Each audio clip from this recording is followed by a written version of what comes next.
Hello again. You've seen me this morning. Now, I'm not wearing my Procure to Innovate hat, I'm wearing my Co-Inno hat. So I want to talk together with my colleague Doris. I want to talk about the German Competence Center for Innovation Procurement, short Co-Inno. So in Germany, before we started in 2013, with the Competence Center, and we were contracted by the Ministry of Economic Affairs and Energy. So this is a federal government institution, and we did an initial sort of analysis of what public procurers are like, or what types of public procurers there are in Germany. And I think this is probably applicable to in other countries as well. So you have the operative purchaser, and that is like your normal everyday public procurer that does very repetitive tasks. And then you want to go on to more strategic oriented purchaser. And this, for the moment, these two types is what is prevalent still in Germany. And sort of our key goal, or sort of the vision behind Co-Inno, is to move forward. I'm also the red dot was supposed to be on the other two types, but that's okay. So to move the majority of public procurers in Germany towards those other two categories, to become really innovative and strategically minded, and for them to also have the position in their organizations to work in such a strategic way, and to have the education and training to work in such a way, which is two of the main sort of challenges that we currently see in Germany. And I'm actually going to continue with some of these challenges. So this is something that I thought would be interesting to bring to this group, is some of the challenges that we have identified in Germany for public procurers. So this is the classic. I think this is not unique to Germany.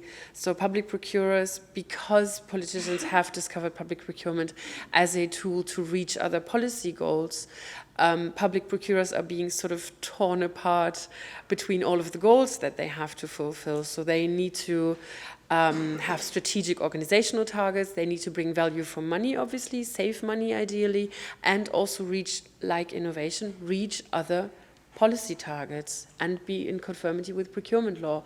And as I mentioned, if they don't have the training and the education or the standing in the organization to fulfill these roles, they're not going to be able to meet all of these targets. And this is something, if you speak to public procurers, they're saying, yes, we want to be sustainable, we want to be innovative, but we need the room to actually do it. I've mentioned this, another big challenge is the lack of training. So you can see that there's very little, just as a background on sort of these numbers, Co-Inno works with a university in Germany that's sort of our research partner.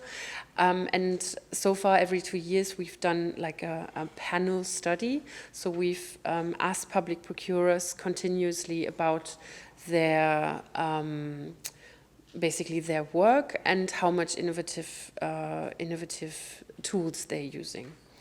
And as you can see, it's a fraction of public procurers who actually have public procurement training. Most of them, and I think this is probably if I'm going to actually do that in the room, who is a trained public procurer or procurement lawyer?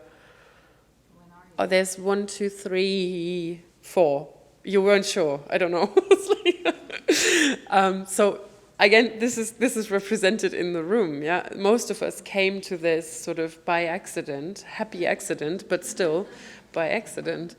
And obviously, that means this is not necessarily a valued career. This is not something, if you're studying economics or a business administration, this is not something you strive for as a respected career. And this will bring me to my next slide.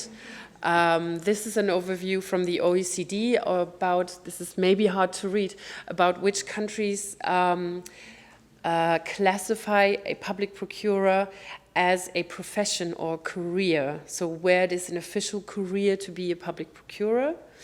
And you can see Germany is in the 35% of OECD countries where this is not a recognized profession. There's sort of changes underway in Germany. And this is true for a bunch of other European countries as well. And obviously and I think we see that a lot when we speak to public procurers. They are often fairly timid and they are not used to taking charge. And innovation procurement is certainly something where you have to take certain risks. You have to be bold and comfortable in how you work as a procurer. And these two things are at odds at the moment. So with CoInno, we are obviously offering a bunch of services to remedy these challenges that public procurers face.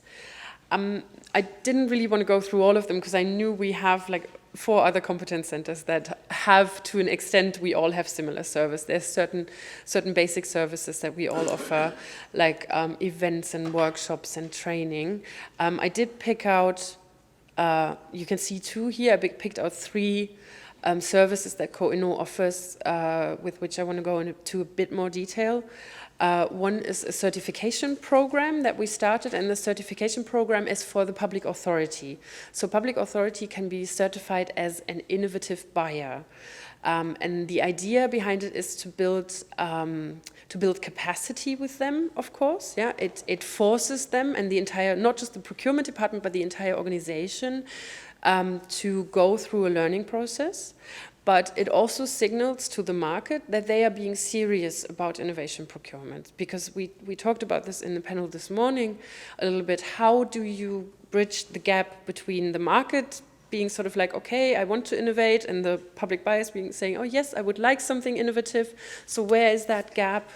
And we think this could be one of it. So there's 3 stages you can go through, and once you're like a gold, you're then certified by the federal ministry as a gold innovative buyer, which we hope is going to be something people will want to do.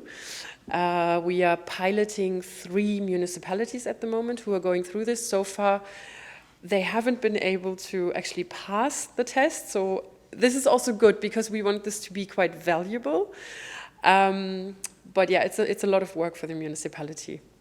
Another sort of new service that we are piloting at the moment is market research, because we feel that public procurers are often, they think about the tender, and they not often enough think about talking to the market, interacting with the market. And I think we've seen this with the other competence centers as well. There's a need to sort of break down the barrier a little bit.